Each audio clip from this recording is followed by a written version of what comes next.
최고위원회의 시작하겠습니다. 결국 선관위 했습니다. 중앙선관위가 전국의 선관위원들에게 참고 자료라는 제목으로 이메일을 보냈습니다. 내용은 투표용지 부족 사태에 대해서 선관위가 잘못한 것은 없고 법 위반이나 무효로 볼 수 없다. 이런 내용입니다. 결국 선거소청에 대해서 무조건 기각하라는 사실상의 지침을 내려보낸 겁니다. 이런 지침을 받은 경기, 인천, 부산, 대구 선관위는 이미 선거소청 기각 의견을 중앙선관위에 제출했습니다. 이걸 뭐라고 표현해야 될지 모르겠습니다. 황당하다고 해야 될지 기괴하다고 해야 될지. 다만 서울시 선관위원들은 달랐습니다. 선관위원 7명 가운데 3명, 그중에는 민주당 추천 선관위원까지 있습니다. 심사의 독립성과 공정성이 훼손됐다고 반발하면서 사임했습니다. 중앙선관위의 잘못된 지침을 용기 있게 정면으로 거부한 것입니다. 이런 모습을 보면 결국 국민특검의 필요성이 다시 한번 확인된 것이나 마찬가지입니다. 민주당이 주장하는 제3자 특검으로 위철안의 직권남용을 제대로 수사나 할 수 있겠습니까? 수사 범위를 제한하면 이런 참고자료 범죄는 수사할 수나 있겠습니까? 더군다나 참정권 박탈 사태는 선관위만의 문제도 아닙니다. 따라서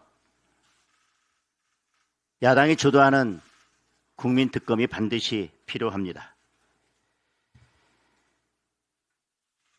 아마 이재명 대통령과 민주당은 올림픽공원 그리고 전국에서 들끓고 있는 함성이 잦아들기를 기다리고 있을 것입니다. 그러나 그런 일은 결코 없을 것입니다. 국민특검 거부한다면 결국 시민의 함성이 이 정권을 무너뜨리게 될 것입니다.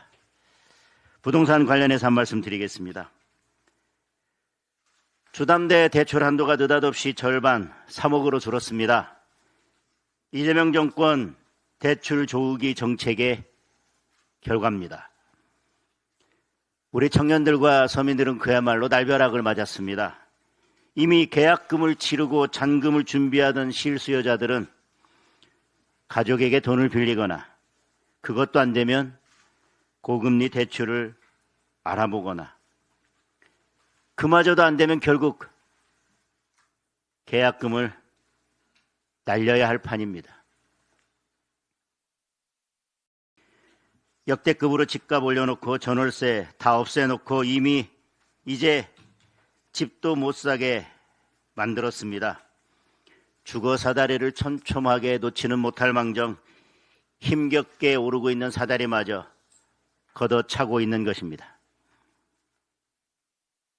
집값은 못 잡고 서민 실수요자만 잡는 그런 부동산 정책입니다.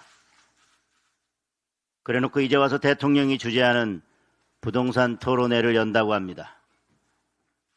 그런데 그동안 이재명 대통령이 뭐라고 했습니까? 전월세 실종 사태에 대해서 부동산 정상화라고 우겼습니다. 역대급 집값 폭등에 대해서는 선방했다고 주장했습니다. 결국 자기 할 말만 하면서 부동산 정책을 정당화하는 답정너 토론회, 국민 훈계 토론회가 될 것입니다. 보유세 인상, 장특공 폐지, 징벌적 과세 빌드업하면서 결국 집 가진 국민에게 정책 실패의 책임을 떠넘기고 선동하는 것으로 끝날 것입니다.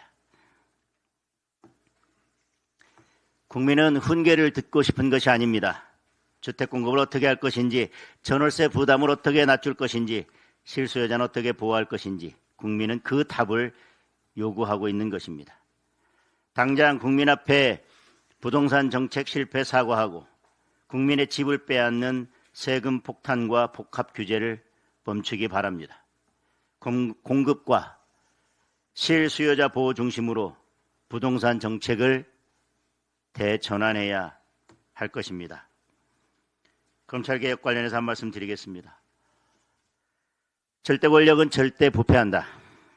민주당이 검찰 해체를 추진하면서 내세운 명분입니다. 그 명분으로 보안 수사권 박탈까지 밀어붙이고 있습니다. 그런데 검찰이 쥐고 있던 그 절대 권력을, 그것 못지않은 큰 권력을 가지고 있던 경찰에게 몰아주면 결국 경찰 괴물이 탄생할 것입니다. 절대 부패할 것입니다. 이번 장윤기 사건만 봐도 알 수 있습니다. 이런 사건에서 피의자의 아버지가 제 식구라는 이유로 증거를 없애고 수사 정보를 흘리고 사건을 축소하는 추악한 내 식구 카르텔이 있었습니다. 보안 수사권은 경찰이 미처 발견하지 못한 수사 단서를 찾거나 수사를 미진한 수사에 대한 보완하는 기능만 가지고 있는 것이 아닙니다. 경찰에 대한 견제 기능을 하는 것입니다. 이제 절대 권력을 가지고 있던 검찰의 권력과 이미 자신들이 가지고 있던 절대 권력을 합쳐서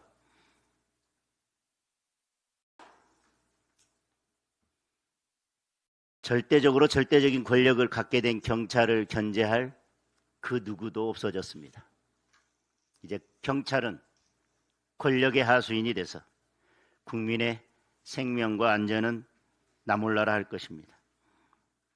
이미 저희들이 광주 경찰청을 방문했을 때 경찰은 앞으로 보안 수사권까지 폐지된 상황에서 그 절대 권력을 어떻게 부패한 권력으로 사용할지에 대해서 똑똑히 그 실상과 민낯을 보여줬다고 생각합니다.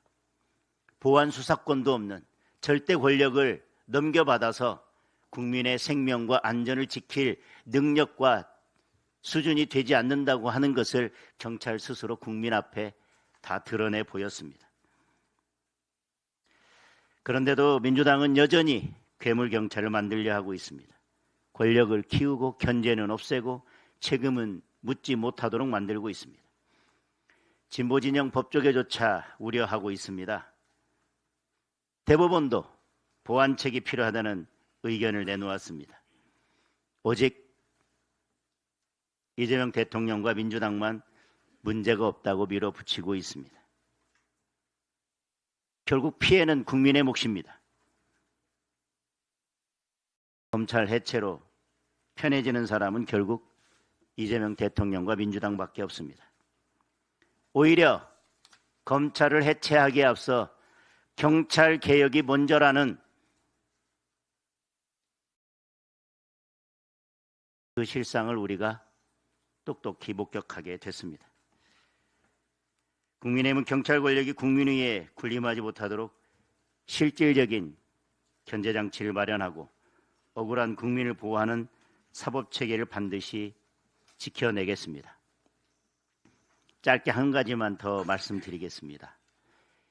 이미 안규백 국방부 장관에 대해서는 더 이상 대한민국의 국방부 장관이어서는 안 된다는 의혹이 불거졌습니다.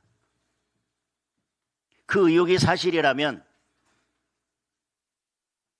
안규백 장관은 그 자리에 있어서는 안 되는 것은 물론 안규백 장관을 임명하고 이런 의혹에도 불구하고 한마디 하지 않는 대통령까지도 그 자리에 있으면 안 될 것입니다. 안규백 장관에 대한 탄핵 청원이 30만 명을 넘었습니다. 대통령에 대한 탄핵 청원은 50만 명이 넘었습니다. 간단합니다. 오래된 일이라 사실관계를 밝힐 수도 없다면 모르겠지만 병적 기록부 하나만 공개하면 끝날 일입니다. 공개하지 못한다면 그만큼 떳떳하지 못한 무언가가 있다는 것을 스스로 자백하는 것입니다. 감추려 한다면 의혹은 더 커질 것입니다. 의혹이 커지면 이 정권의 부담도 더 커질 것입니다. 지금이라도 안규백 장관은 병적 기록부를 국민 앞에 공개하기 바랍니다. 보안 수사권 문제는 검찰 편이냐 경찰 편이냐의 문제가 아닙니다. 피해자의 편에 서서 국민의 편에 서서 장윤기 살인 사건처럼 진실이 은폐되지 않도록 최선의 범죄 수사 시스템을 만드는 것입니다. 당초 검찰 개혁의 취지는 검찰에 집중된 권한을 견제할 방법을 찾아보자는 것이었습니다. 그런데 지금 민주당이 추진하는 보안 수사권 폐지는 경찰의 모든 수사권을 몰아주고 경찰에 대한 최소한의 견제 장치마저 무력화시키겠다는 것입니다. 검찰이든 경찰이든 충분한 견제를 받지 않으면 그 피해는 오롯이 국민의 몫으로 돌아갑니다. 지금 더불어민주당이 추진하는 검찰 해체와 보안 수사권 폐지가 1987년에 이루어졌다면 박종철 군의 공식 사인은 원인 불명의 심장마비가 되었을 것이고 탁친이 억하고 죽었다는 브리핑은 진실이 되고 말았을 것입니다.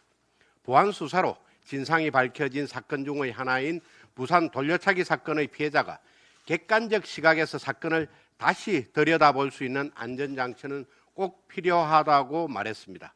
보안 수사권은 피해자를 위한 최소한의 안전핀입니다. 반드시 남겨두어야 합니다. 한 발 더 나아가 피해자의 편에 서서 범죄 수사 시스템을 원점에서 다시 설계할 것을 정부 여당에 제안합니다. 당장 민주당 전당대회를 이기는 것보다 억울한 피해자가 없게 하는 것이 더 중요하지 않겠습니까? 부동산 대토론회에 관해서 말씀드리겠습니다. 내일부터 정부가 4차례의 부동산 대토론회를 개최합니다. 오는 23일에는 이재명 대통령이 대토론회에 직접 나선다고 합니다. 벌써부터 민주당은 국민의 집단지성을 운운하며 듣기에도 민망한 아부를 하고 있습니다. 집권 1년차 기준 이재명 정부의 서울 부동산 가격 상승률은 8.59%입니다. 서울 부동산 매매지수 기준 역대 최고 수준입니다. 내 집 마련 사다리인 전세 매물은 눈을 씻고 봐도 찾을 수가 없을 만큼 씨가 마르면서 월세 가격까지 천정부지로 오르고 있습니다. 지난 5월 서울 월세 가격 지수 상승률은 0.81%, 2015년 6월 통계 작성 이후 최고치입니다. 강북 지역도 월세 300만 원 시대입니다. 서민들은 집값 지옥, 전월세 지옥입니다. 이미 이재명 정부는 노무현 문재인 정부에 이어 부동산 폭망 접근으로 기록되고 있습니다. 민주당의 부동산 3대 세습이 일어난 이유는 간단합니다. 집값 상승은 투기 세력 때문이라는 도그마에 빠져서 민간 공급 확대를 막고 과도한 규제와 세금 인상 중심 정책으로 일관했기 때문입니다. 대통령은 토론회를 앞두고 보유세, 다주택자, 초고가 주택 기준 등의 세부 주제를 직접 거론했습니다. 이번 토론회는 예고했던 7말 8초 세금 폭탄의 정당화를 위한 간보기 작업이자 여론 빌드업에 불과합니다. 이런 토론회는 온갖 오답이 난무하는 바보들의 행진으로 끝날 것입니다. 지금 이재명 정부에 필요한 것은 정체 토론회가 아닙니다. 인형 과잉의 도구마를 청산하여 지난 1년 동안 뿌려온 잘못된 과잉 규제를 폐지하고 민간 공급을 확대하는 방향으로 부동산 정책 기조를 전환하는 것입니다. 특별감찰관 추천에 대해서 잠깐 말씀드리겠습니다. 오늘로 이재명 대통령의 임기가 시작한 지 405일째입니다. 특별감찰관이 임명되지 않았습니다. 405일 동안. 지난 1년 동안 청와대는 수차례 국회에 특별감찰관 추천을 요청했지만 국회에서 민주당이 추천 절차를 막아 세웠습니다. 청와대와 여당이 짜여진 각본에 따른 이중 플레이로 400일 동안 국민들을 기만해 온 것입니다. 국민의힘은 더불어민주당에 이제라도 청와대의 공식 요청대로 특별감찰관 추천 절차에 적극 돌입할 것을 제안합니다.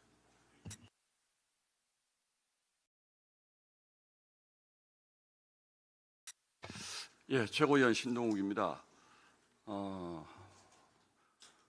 경찰의 모든 대한민국의 수사 권력을 몰아줘도 괜찮을까라는 질문에 대해서 최강욱 전 의원은 이렇게 얘기를 했습니다. 경찰이 수사를 하지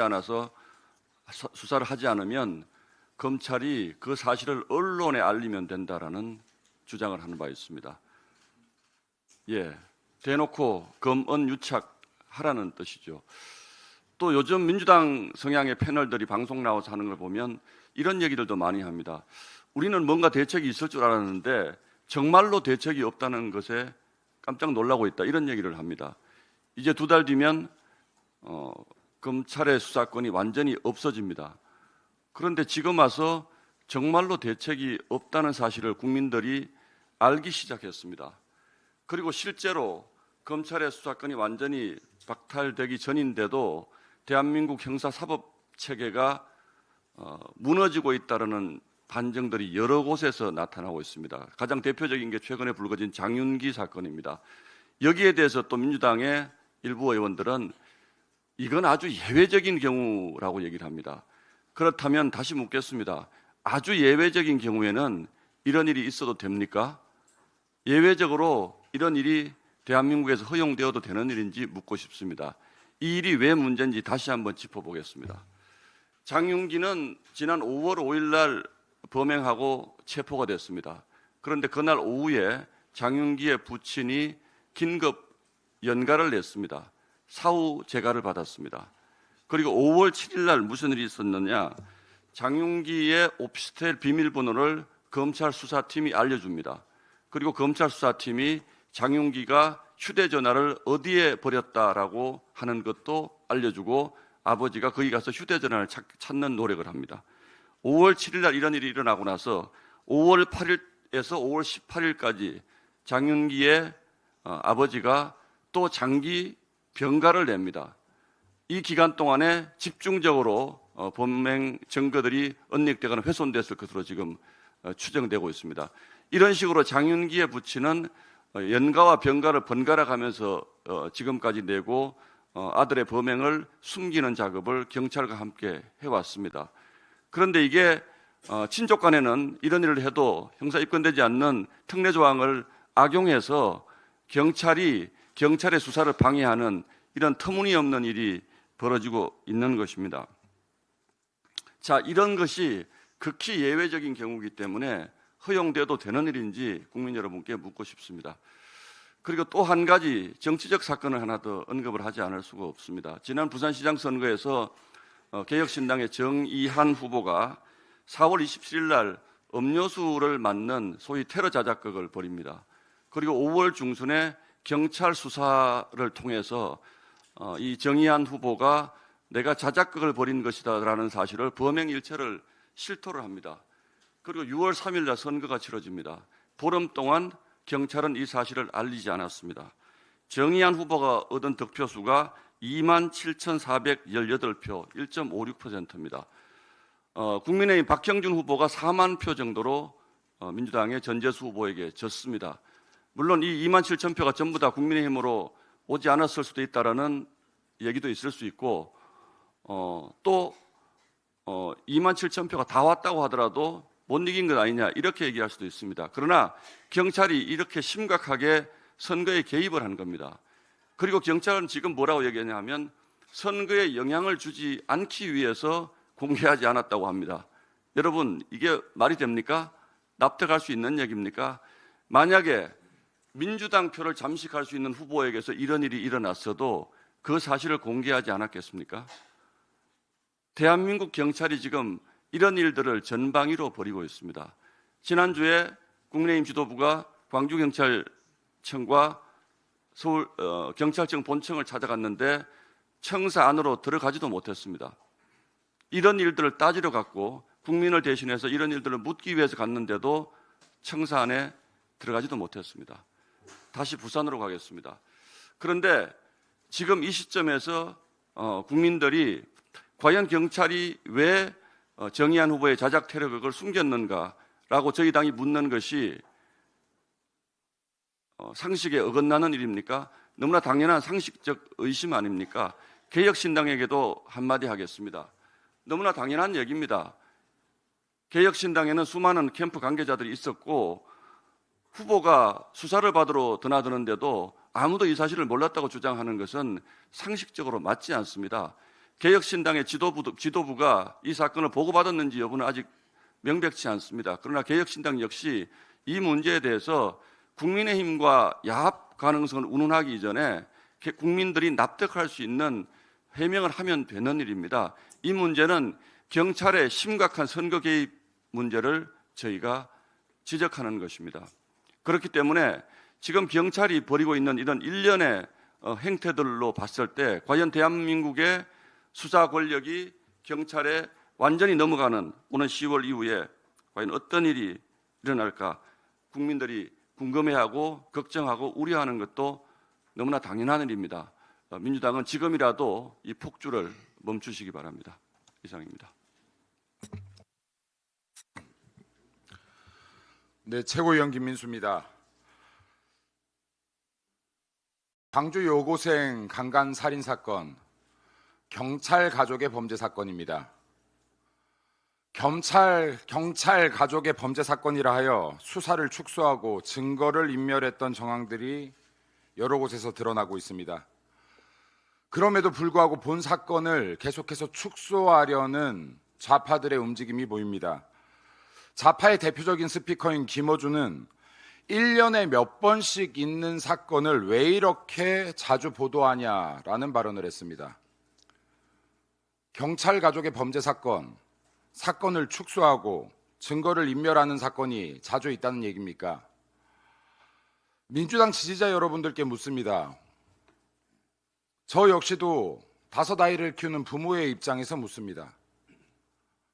이것이 과연 내 자녀의 일이라면 이렇게 조용히 넘어갈 수 있겠습니까? 지지하는 정당이 어디냐의 문제가 아닙니다. 대한민국에서 여고생이 살해된 사건입니다. 경찰의 가족이 피의자라고 해서 사건이 축소되고 증거가 인멸된 정황이 발견되었음에도 불구하고 덮어지려 하고 있는 사건입니다. 검찰의 보안 수사권이 없었다면 이러한 사실이 알려지지 않았을 사건입니다. 대한민국 지금 검찰 보안 수사권 폐지되어도 괜찮겠습니까? 견제 없는 권력은 분명히 부패합니다. 비단 이번 사건뿐만 아니라 최소 5년, 10년 내에 경찰 가족들에 의한 범죄 사건 제대로 다루어진 것이 맞는지 감사 및 특검까지 필요한 사건이라고 봅니다. 국민 여러분들께서 함께 분노해 주시길 부탁드리겠습니다. 다음으로 안규백 장관에 대해서 잠시 말씀드리겠습니다. 안규백 장관님, 탈영 맞습니까? 아닙니까? 이 간단한 질문에 왜 대답을 계속해서 회피하십니까? 물론 본인은 탈영이 아니다. 병적 기록부가 잘못 기재된 것이다. 그래서 공개할 수 없다. 국민 여러분 이해 가십니까? 제가 육군 장교 출신입니다. 1년간 인사장교도 해보았습니다. 2025년에 병사들의 징계는 전역과 동시에 말소해주기로 법이 바뀌어 있습니다. 하지만 공무원 임용 등 필요한 때에는 병적 기록, 징계 기록을 확인할 수 있다는 예외 조항이 분명히 있습니다. 병적 기록을 확인하지 못하겠다라고 하면 징계 기록을 군에서 확인해 주시길 당부드립니다. 병적 기록, 군 복무 기간 몇 개월 했냐보다 훨씬 더 명확한 것은 영창 갔냐 안 갔냐 기록이 남아있는 징계 기록 아니겠습니까? 대한민국 국군 여러분께 묻습니다. 만약 탈영이 사실이라면 46만 대한민국 군인 통솔할 자격이 있습니까? 군에서부터 안규백 장관의 징계 기록 확인을 서둘러 주실 걸 부탁드리겠습니다. 마지막으로 한 가지만 더 말씀드리겠습니다. 중국은 오래전부터 남중국해 대부분을 자기 바다라고 주장해 왔습니다. 2016년에 국제중재재판소는 이를 근거 없다라고 판결하였습니다. 그리고 올해는 국제중재재판소 판결이 10주년 되는 날입니다. 10주년을 맞아 최근 미국 등 14개국에서 국제 질서를 지지하는 공동성명을 발표했습니다. 근데 이 공동성명에 대한민국이 빠졌습니다. 중국은 2016년에 있던 국제 판결을 인정하지 않고 계속해서 남중국해를 중국의 바다라고 주장하고 있습니다. 이 영향은 서해 바다에도 미치고 있습니다. 대한민국 지금 우리의 영해까지도 침범 시도를 하고 있는 중국을 바라보면서 어떻게 여기 공동성명 안 할 수가 있습니까?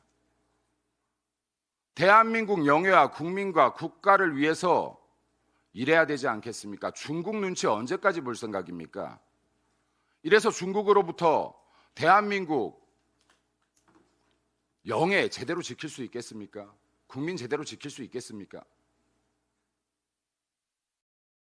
이재명 정권과 민주당에 고합니다. 중국 눈치 보지 말고 국민 눈치 보시기 바랍니다. 이상입니다.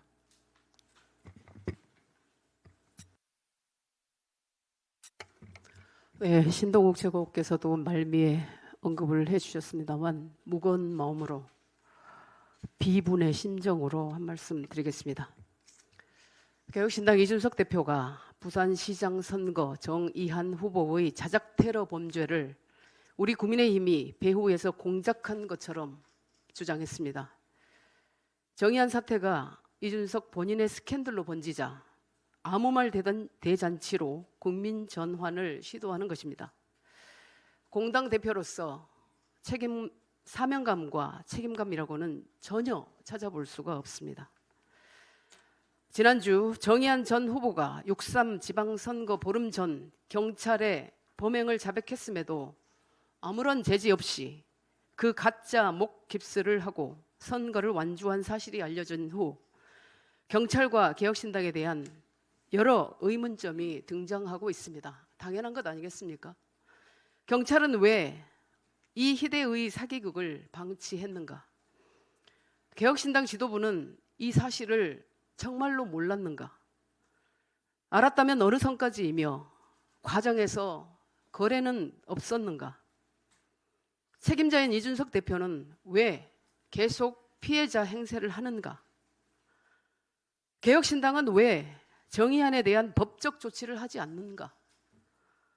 정 후보 공천은 과연 공정했는가? 이 또한 거래가 없었는가?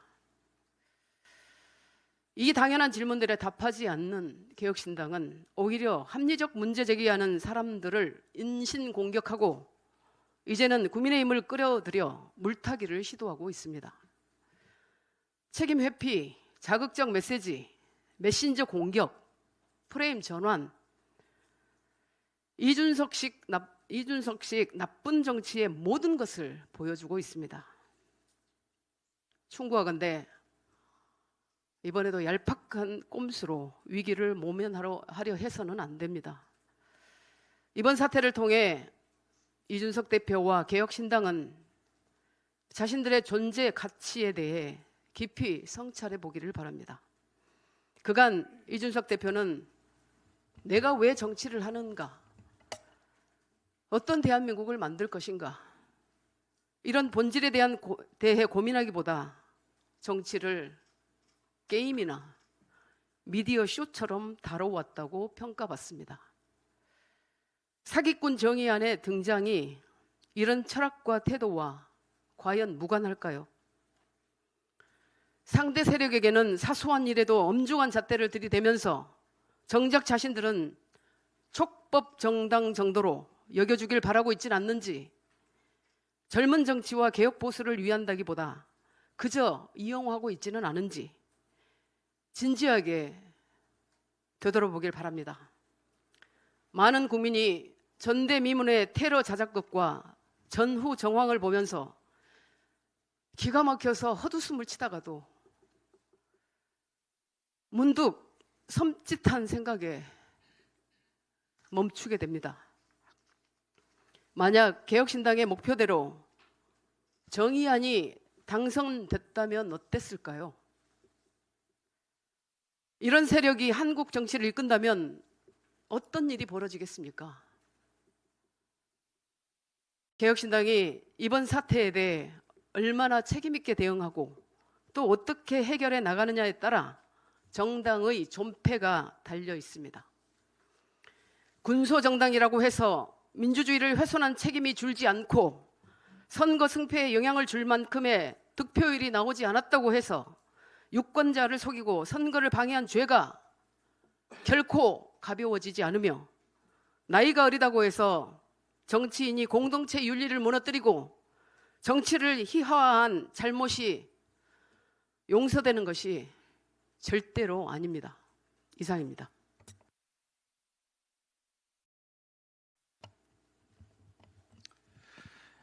안규백 국방장관 이야기 좀 더 하겠습니다. 지난주 저는 이 자리에서 안규백 장관의 탈영 의혹을 지적한 바 있습니다.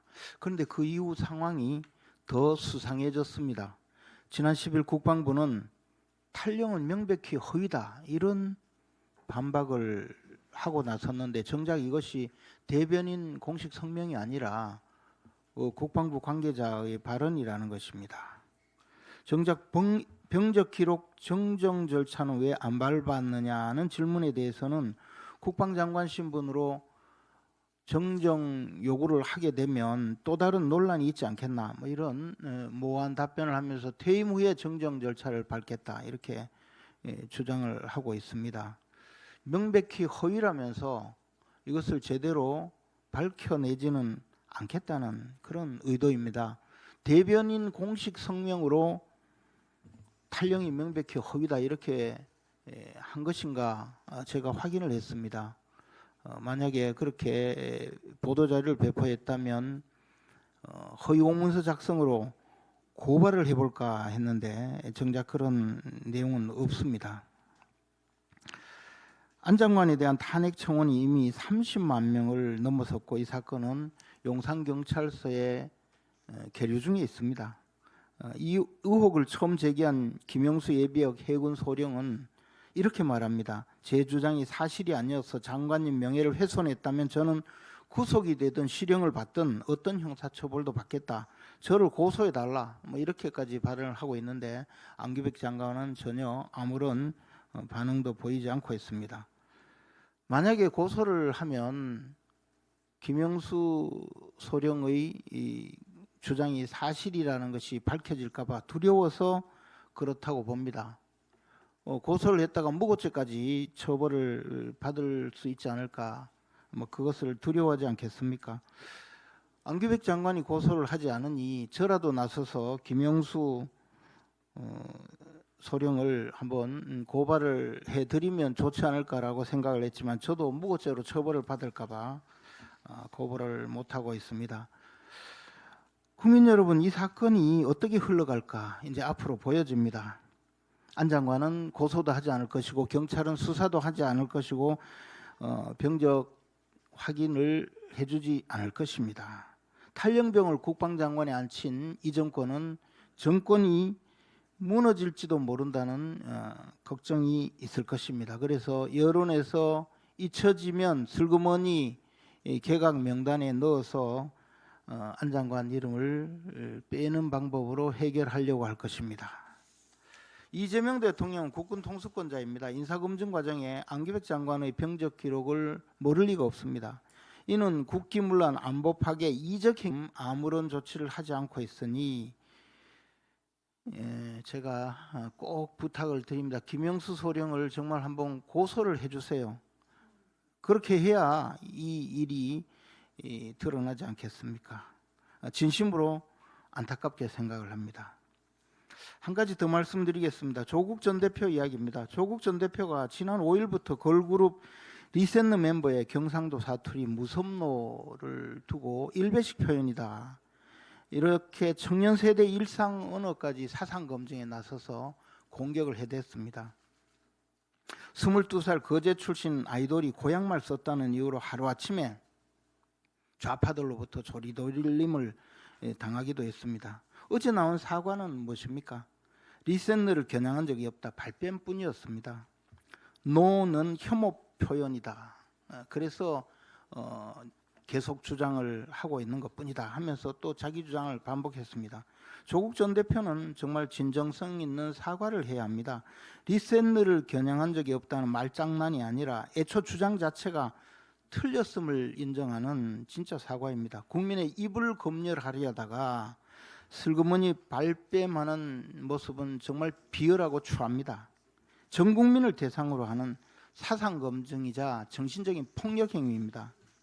저는 경북 의성군 출신 이 경상도 말 네이티브 스피커입니다. 제 입장에서 보면 참 기가 막혀서 제가 조국 대표에게 한 말씀 드리겠습니다. 조국 대표, 니 웨이카노? 잘못했다 안 하고 실없는 소리만 하노?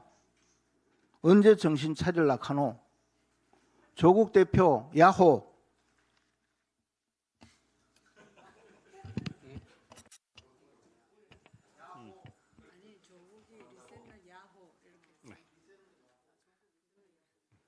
네, 청년 최고위원 우재준입니다. 저는 광주 반도체에 관련해서 말씀 좀 드리려고 합니다. 이번에 호남 반도체 투자를 이재명 정부는 4년 내에 착공이 아니라 완공을 하겠다라고 이야기를 하고 있습니다. 그렇게 하면서 부지를 어디로 하겠다라고 했는지 보니까 광주 군공항 부지에 하겠다라고 이렇게 이야기를 했습니다. 이 부지는 현재 군부대가 있는 부지입니다. 그래서 원래 군부대 이전은 우리나라 법상 기부대 양녀 방식을 따르게 되어 있습니다. 먼저 이전할 부대를 지어주고 그리고 부대가 이전하면 그 다음에 그 과거 부지를 받아서 활용하는 이 방식이 기부대 양녀 방식입니다. 4년 만에는 군부대가 나갈 수도 없습니다. 새로운 부지를 공사할 수도 없는 시간입니다.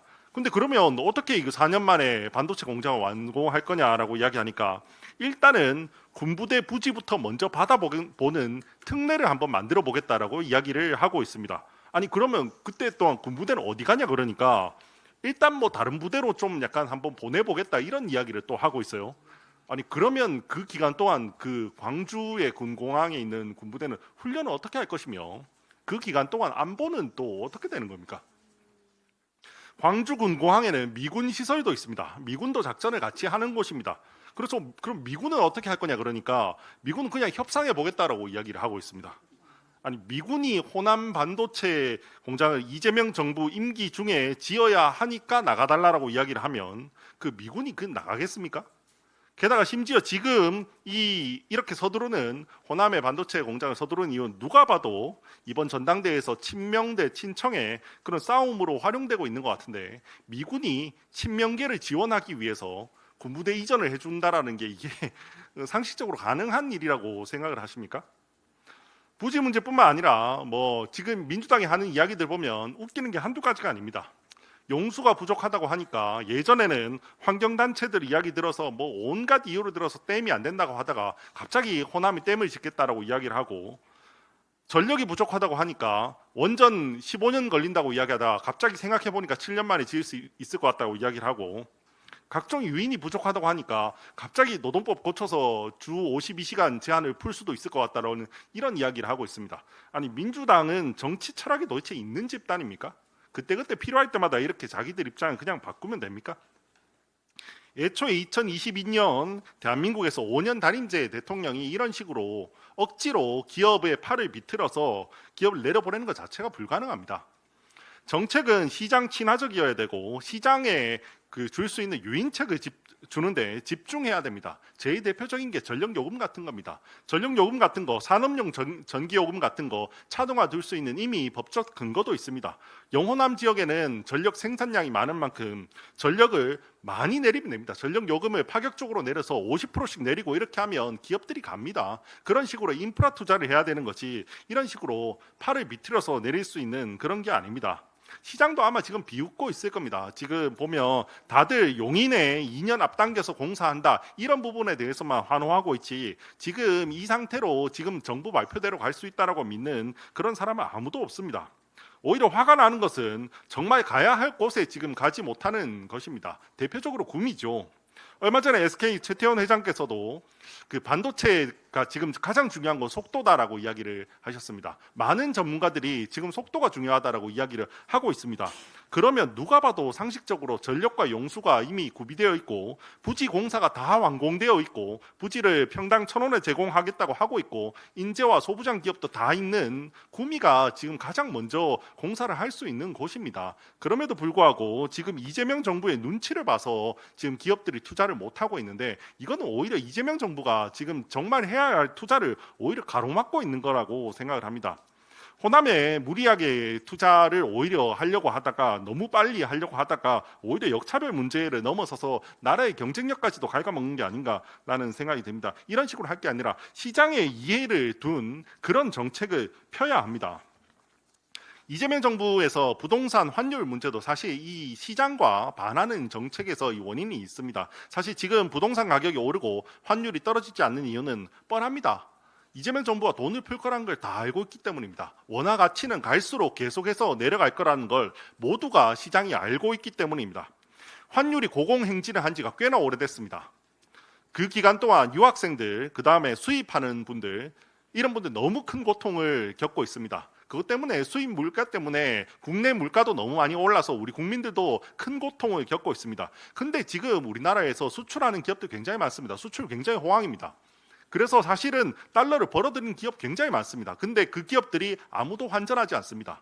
다들 알고 있기 때문입니다. 어차피 원화 가치는 계속 내려갈 건데 그 달러를 들고 있는 게 낫다라는 걸 다 알고 있기 때문입니다. 부동산 문제도 사실 마찬가지입니다. 부동산이 오른 이유 그냥 오를 거라고 믿기 때문입니다. 다들 이재명 정부가 돈 풀 거라는 거 너무나도 잘 알고 있고 수입 물가는 계속해서 오르고 환율 때문에 수입 물가가 오르고 그 다음에 중대재해처벌법 같은 각종 규제를 계속 만드니까 건설사들은 계속해서 일을 하기가 어렵고 그러니까 누가 봐도 건설비는 오르고 돈은 푸니까 그러니까 부동산 가격이 오를 거라는 건 누가 봐도 뻔히 아는 겁니다. 그런데 부동산 가격이 막상 오르니까 이제는 무슨 세금을 올리겠다, 대출을 조이겠다 이렇게 하면서 애꿎은 국민들만 피해자로 만들고 있는 상황입니다. 최근에 전세 가격이 많이 올랐습니다. 전세 가격이 많이 오르고 국민들이 너무 큰 고통을 겪고 있습니다. 그러니까 이재명 대통령이 이렇게 말했습니다. 전세는 원래 없어져야 할 제도다. 이런 이야기를 했습니다. 아니 대통령이 그렇게 말하면 전세가는 폭등합니다. 왜냐하면 시장 입장에서는 그래도 정부가 전세가를 안정시켜줄 의지가 있는지 능력이 있는지를 보는데 대통령이 나서서 나는 그냥 전세를 없앨 겁니다 라는 이야기를 하면 당연히 전세 가격은 폭등합니다. 이것 또한 이재명 정부가 시장에 대해서 얼마나 이해를 하지 못하고 있는지를 저는 보여주는 것이라고 생각합니다. 그 피해는 국민들이 보고 있습니다.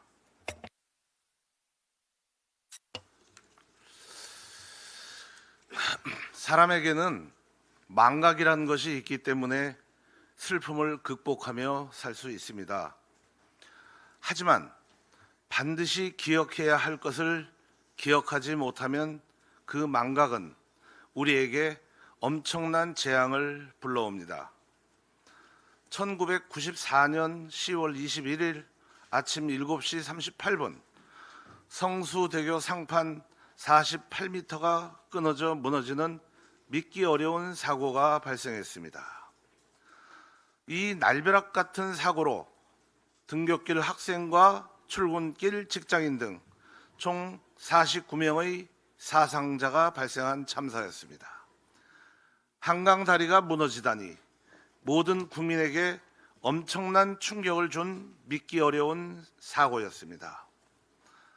그로부터 1년도 되지 않은 1995년 6월 29일에는 더 충격적인 사건이 발생합니다. 강남 한복판에 있는 삼풍 백화점 건물이 순식간에 폭삭 무너져 버립니다. 이 사고로 502명이 사망하고 1000명 가까이 부상을 입게 됩니다. 이 두 번의 국가적 비극은 결코 갑작스러운 사고가 아닙니다.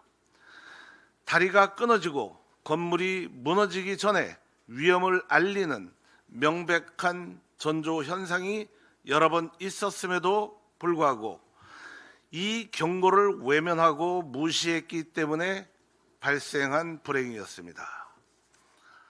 현재 대한민국이 그렇습니다. 국가 붕괴가 우려되는 위험 신호가 곳곳에서 쏟아지고 있습니다. 성수대교가 무너지고 삼풍백화점이 붕괴됐듯이 이재명 정부와 민주당이 하는 짓을 보면 대한민국을 곧 붕괴시킬 것 같습니다. 첫째 위험 신호는 체감 경제가 무너지고 있습니다. 부동산 참사, 환율급 등 청년층 실업률 증가, 그리고 자영업자들이 몰락하고 있습니다. 또 권력이 기업을 윽박지르고 있습니다. 둘째는 탈영 의혹의 무자격 국방장관에 의해 국방의 가치는 땅에 떨어져 버렸습니다. 셋째는 기세 등등한 범법자들의 서슬퍼런 국정 운영에 공직사회는 입 다물고 눈치 보기에 급급합니다. 넷째는 검찰청 폐지, 보안수사권 폐지 등 형사사법체계가 완전히 붕괴되면서 장윤기 사건에서 보듯이 사회 안전 시스템이 완전히 와해되고 있습니다. 다섯째는 경찰, 검찰, 사법부 같은 힘있는 국가기관 종사자들이 권력의 눈치만 보면서 납작 엎드려서 결코 움직이지 않습니다. 마지막으로 이 모든 심각한 현상을 국민에게 제대로 알려야 할 언론은 꿀먹은 벙어리가 되어 침묵하고 있습니다. 이제 대한민국은 양심과 도덕성이 마비되고 신뢰가 무너진 불신 사회가 되었습니다. 이외에도 사회 전반에 걸쳐 수많은 위험 신호들이 있지만 성수대교와 삼풍백화점이 붕괴될 때 위험의 전조 현상을 무시한 것처럼 이런 국가적 심각한 위험 징후들에 대해 위기의식이 없다는 것이 제일 심각합니다. 1817년 다산 정약용 선생은 조선은 털끝 하나 머리카락 하나 병들지 않은 게 없으니 지금 당장 고치지 않으면 반드시 망하고 말 것이다 라고 경세유표 서문에 쓰셨습니다. 그 후 조선은 얼마 가지 않아 1905년에 을사늑약으로 일본의 외교권을 빼앗기게 되고 결국 1910년에 망하고 맙니다. 이제 1년 남짓 지난 이재명 정부의 국가 붕괴 전조 현상의 심각한 문제들을 우리가 가벼이 여기며 정신 차리지 않는다면 대한민국도 조선처럼 붕괴되지 않는다고 장담할 수 있을까요? 국가가 붕괴되면 성수대교와 삼풍백화점 참사의 100배, 1000배 이상의 고통을 우리는 겪어야 된다는 점을 명심해야 합니다. 지금 보여지는 위험 신호를 흘려보내지 말고 지난 역사의 경고를 결코 망각해서는 안 될 것입니다. 우리 당이 더 정신을 바짝 차려야 합니다. 이상입니다.